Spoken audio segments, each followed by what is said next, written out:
सुवर्णपुर जिला बिनका ब्लॉक स्तरीय मिलित अभियोग शुणाणी और उपशम शिविर ब्लॉक सम्मेलन कक्ष ठारे अनुष्ठित हो जाइछि।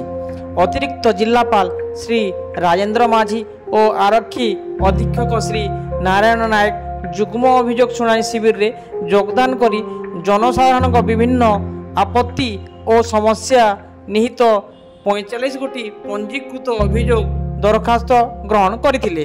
तन्मध्यरे व्यक्तिगत दरखास्त 33 गोटी ग्रहण करा जाइथिबा बेले 12 गोटी सामूहिक दरखास्त ग्रहण करा जाइछि।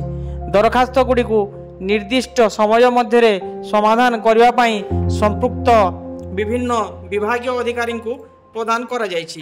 डीडीओ मंटू खमारी तत्वावधान अनुष्ठित जुग्म अभियोग शुणाणी कार्यक्रम में जिला मुख्य चिकित्सा तथा जनस्वास्थ्य अधिकारी डॉक्टर प्रदीप कुमार गुरु, उपजिलापाल सोनपुर श्रीमती सौम्य स्वरूपा रथ समेत विभिन्न जिला स्तरीय अधिकारी और तहसील और ब्लॉक स्तरीय अधिकारी सांबादिक प्रमुख उपस्थित रही।